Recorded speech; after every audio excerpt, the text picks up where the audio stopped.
They were sitting on his tailgate, and she was loving on his roughneck. Actor Christian Kane has over 30 title credits to his name. The star of the TNT hit show Leverage is ready to dominate another format, the country music scene. I have to start out by asking, what is Kaniacs? Is this something I can catch by being? And those Oklahoma girls, they sure know how to call it heartland. Went up in Seattle, boy, they'll have you praying for rain. Yeah, those tell me Arizona women will have you begging for shit. You know, the fans, they've been so great to me, and one of the reasons why we're out here is because they make all this possible for us. And somebody a while back came up with the idea of the fans being called Kaniacs. It just kind of stuck, and I love it. I think there's a few here tonight. There's a couple here tonight, yeah. My girl, she's American made.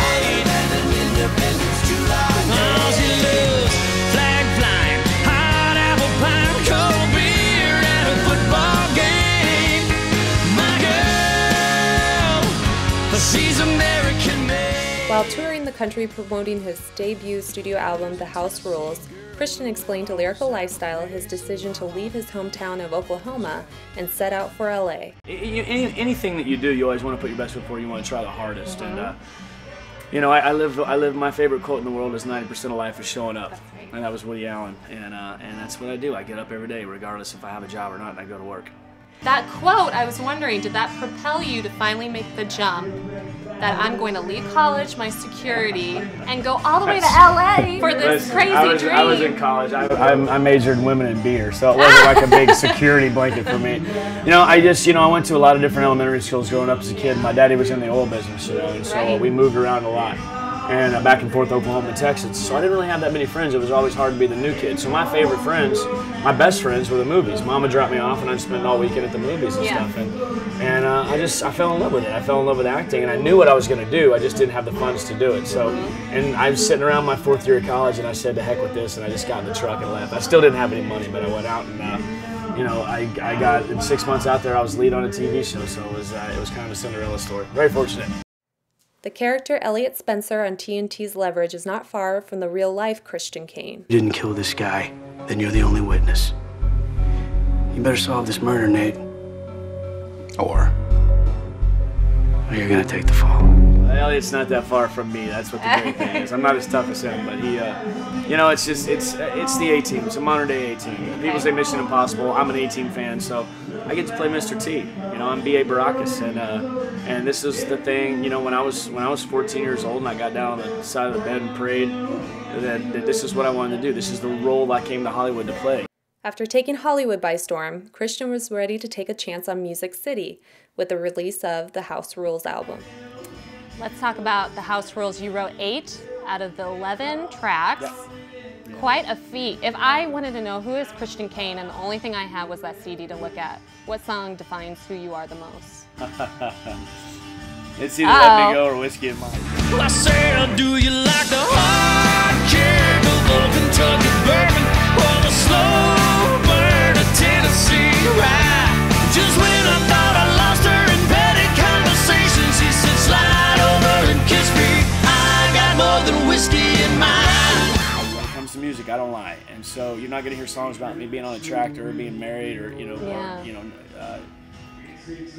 it's all true stories, and I write about what I know because I like to get up on stage after these people have embraced me as an actor.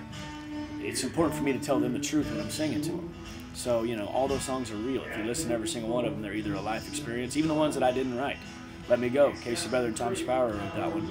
And that song, I wouldn't have done that song unless it had every single thing to do with me. It's actually a true story. I just didn't write it. Let me go, take me with you, baby. I belong where you are. Don't you know?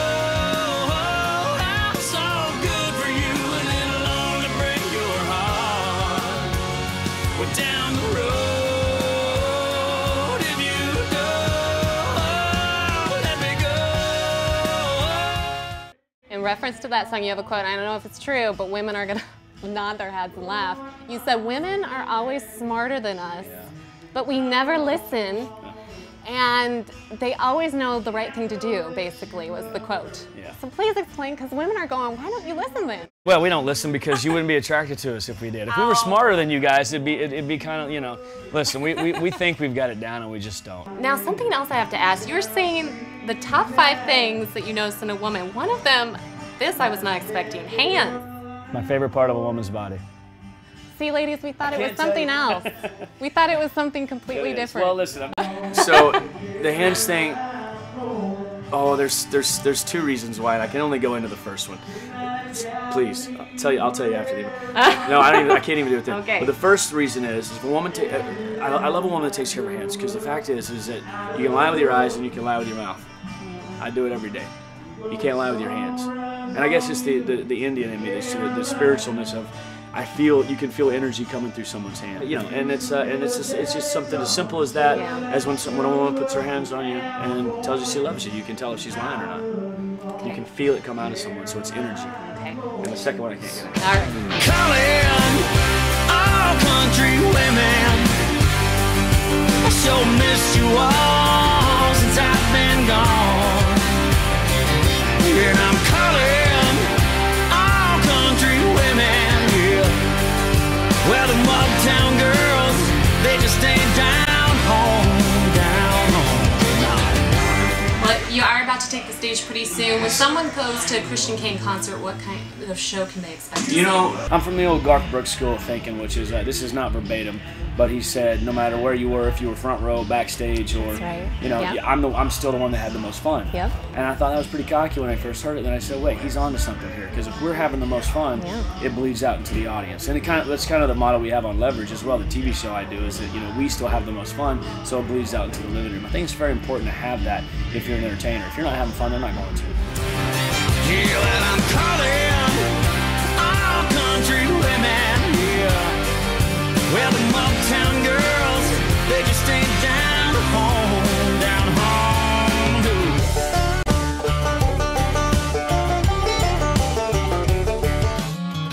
They were sitting on his tailgate, and she was loving on his roughneck, and she was talking about running away, and he was puffing on a cigarette, and just thinking,